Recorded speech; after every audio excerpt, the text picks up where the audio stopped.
భోజన ప్రియులకు నమస్తే. మేము మీ Lakshmi Srinivas. Welcome back to our YouTube channel Chetan's Vanta వార్పు.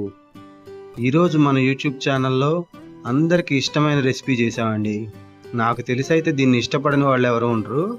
అలాంటి ఇష్టమైన రెసిపీకి ఇంకొంచెం గుమాయింపులు యాడ్ చేసి ఈ రెసిపీని మేము ముందుకు తీసుకురావడం జరిగిందనమాట. అదేనండి, దీన్ని ఆవకాయ పులిహోర అంటారండి. దీన్ని ఇష్టపడిన వాళ్ళు ఎవరు ఉంటారు చెప్పండి? నోట్లో పెట్టుకుంటే అమృతంలాగా కరిగిపోతూ ఉంటుంది. త్రివిక్రమ్ గారు చెప్పినట్టు అమ్మ ఆవకాయ అంజలి ఎప్పుడు బోరు కొట్టదు కదా. దాంట్లో ఒకటైన ఆవకాయ ఎందుకు బోరు కొడుతుంది చెప్పండి మన తెలుగు వారికి. ఇంకా ఆలస్యం ఎందుకండి, దీన్ని ఏ విధంగా చేసుకోవాలో చూద్దాం కదండి. ముందుగా స్టవ్ మీద ఒక కడాయి పెట్టుకుని దాంట్లో 2 టేబుల్ స్పూన్ల నూనె వేసుకోవాలండి. నూనె వేడెక్కిన తర్వాత పచ్చి శనగగుళ్ళు వేసుకోవాలి. అదేనండి, పచ్చి వేరుశనగ గుళ్ళు వేసుకోవాలి. పులిహోరలో మెయిన్ ఇంగ్రీడియంట్ ఇదే కదండి, పచ్చి వేరుశనగగుళ్ళు. ఇవి కొద్దిగా చిట్లిన తర్వాత దాంట్లో 1 టేబుల్ స్పూన్ ఆవాలు, 1 టేబుల్ స్పూను పచ్చిశనగపప్పు, అదేవిధంగా 1 టేబుల్ స్పూను మినప్పప్పు, తొక్కతో ఉన్నాయైతే బాగుంటుందండి టేస్ట్. 1 టేబుల్ స్పూన్ జీలకర్ర, ఇవన్నీ వేసుకుని ఈ నూనెలో వేగనివ్వాలండి. అదేనండి, పచ్చిశనగగుళ్ళు కొద్దిగా చిట్లేదాకా వేగనివ్వాలన్నమాట, పచ్చివాసన పోయినంత వరకు. మామూలుగా పులిహోర చేసుకున్న ప్రాసెస్ లాగానండి. ఆ విధంగా వేగిన తర్వాత దాంట్లోకి 1 చిటికెడు పసుపు, మధ్యలోకి చీరుకున్న 2 పచ్చిమిరకాయలు వేసుకుని ఈ పచ్చిమిరకాయలు కూడా నూనెలో కలిసే విధంగా, అదేనండి నూనెలో కొద్దిగా వేగే విధంగా వేగనివ్వాలండి. కొద్దిగా వేగిన తర్వాత మన రుచికి సరిపడినంత ఉప్పుతో పాటు కొద్దిగా ఇంగువ కూడా తగిలించాలండి. ఈ ఇంగువ వేస్తే మన ఆవకాయ పులిహోర నెక్స్ట్ లెవెల్కి వెళ్తుంది అన్నమాట. ఇంగువ వేసిన తర్వాత 2 రెమ్మల కరివేపాకు, నూనెలో వేగిన కరివేపాకు ఉంటుంది సుమి, అద్భుతంగా అనాల్సిందే తినేటప్పుడు పంట కింద తగులుతుంటే. ఆ కరివేపాకు కూడా ఆ విధంగా వేగిన తర్వాత 1 పండు టమాటాని తీసుకోవాలండి. 1 మీడియం సైజు ఉన్న పండు టమాటాని తీసుకుని సన్నగా ముక్కలు కట్ చేసుకుని ఈ పోపులో వేసేసుకోవాలన్నమాట. పోపులో వేసుకుని ఈ టమాటా కూడా చక్కగా మగ్గే విధంగా వేయించుకోవాలండి. 1 నిమిషం టైం పడుతుంది.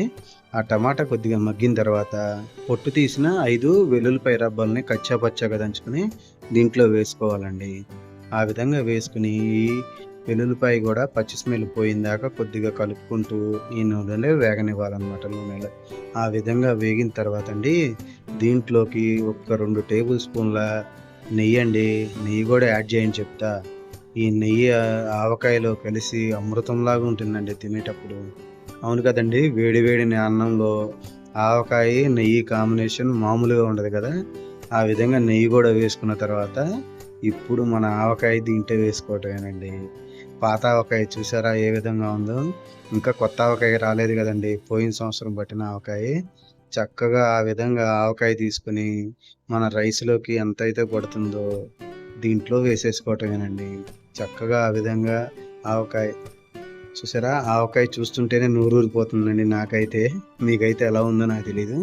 ఆ విధంగా ఆవకాయని చక్కగా ఈ నూనెలో పట్టే విధంగా చూసారా, ఆవకాయ కారం మొత్తం మన పోపులో కలిసే విధంగా చక్కగా కలుపుకోవాలండి.